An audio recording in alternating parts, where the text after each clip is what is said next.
Bíblia fala tudo. Eu amo a Bíblia porque a Bíblia, ela tem tudo que nós precisamos. Está tudo aqui. Então, para que você vá bem sobre a terra e você tenha longevidade, você tenha vida longa, existe um princípio. Efésios 6, versículos 2 e 3. Honra teu pai. É interessante que a Bíblia diz a recompensa para quem honra seus pais. Agora também há desonra para quem desonra seus pais. Provérbios capítulo 30, versículo 17 está escrito: os olhos de Deus estão sobre todos, e Ele não honra quem ridiculariza seu pai e não trata com consideração a sua mãe. E eles terão os olhos arrancados e comidos pelos corvos. Gente sem visão, que não vê possibilidades. Por quê? Não honra pai e mãe. O que é honrar pai e mãe? É você ser mais do que eles foram. Não tem alegria maior para um pai e para uma mãe do que ver você chegando aonde ele não chegou. Imagina você, mãe, pai, a alegria do seu coração, que não é ver seu filho chegar aonde você não conseguiu chegar. E a palavra de Deus para a tua vida é: se você me honrar, eu vou levar teus filhos aonde você não conseguiu chegar. E com relação à autoridade eclesiástica, está escrito: queridos irmãos, honrem aos oficiais da igreja, os líderes, que trabalham incansavelmente entre vocês e os adverte entre vocês. E contudo, vocês estão aprendendo com ele. Tenha grande consideração por eles. Dê-lhe o amor de todo o vosso coração. Paulo dizendo isso em 1 Tessalônica, capítulo 5, versículos 12 e 13. Sabe, igreja, eu vejo pessoas que desonram os seus líderes. Esses dias alguém me procurou para me falar uma situação com a sua liderança, e eu disse: vai lá e pede perdão.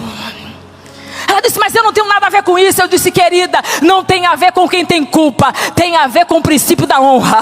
Honra ele e Deus vai te honrar. Não tem a ver com ele, tem a ver com o que Deus liberou sobre a tua vida.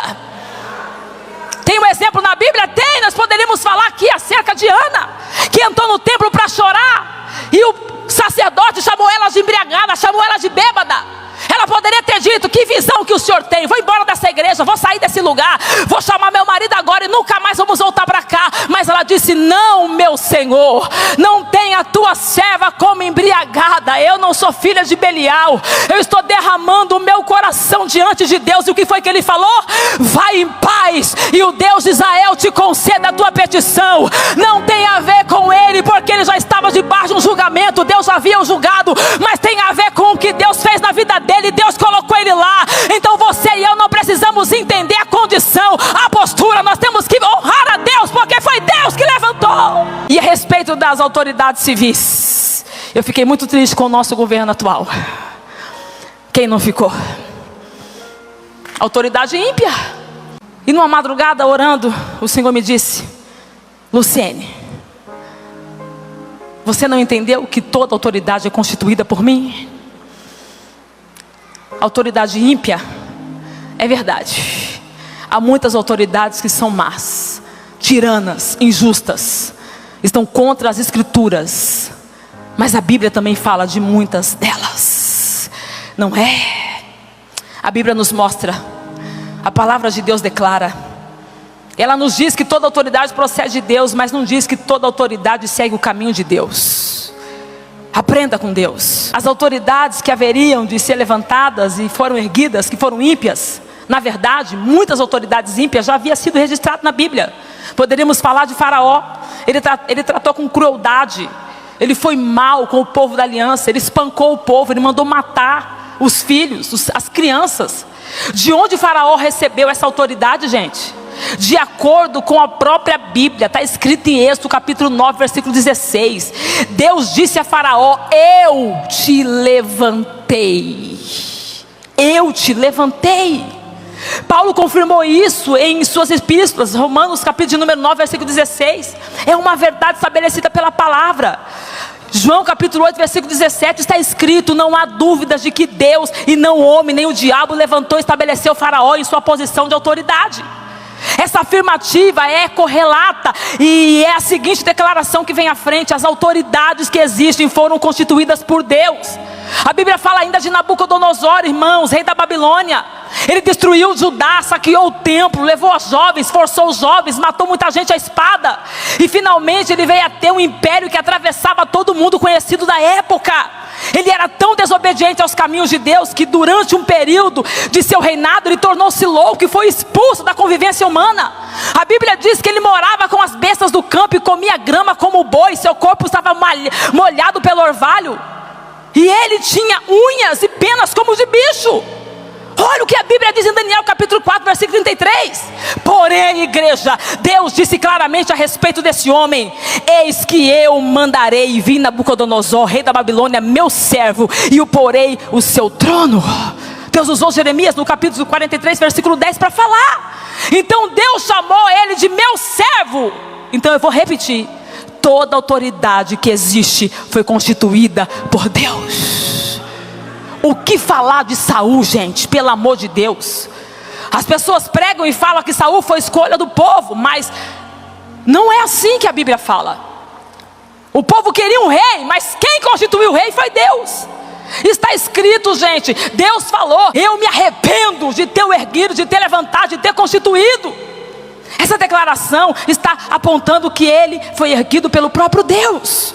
Isso por sua vez leva as pessoas a reterem a honra. As pessoas quando falam essas coisas: não foi Deus que levantou, foi o diabo. Não foi Deus que levantou, foi o homem, foi o sistema, foi a ordem mundial. Você está dizendo que quem está no controle não é Deus. Mas você, quando reconhece, não importa quem está lá, foi Deus que colocou, eu não sei porquê, não entendo porquê, mas que cumpra a vontade dEle, que seja feito o querer dEle.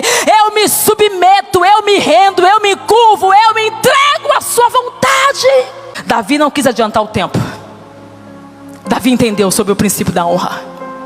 A Bíblia diz que Saul esteve nas suas mãos por 2 vezes.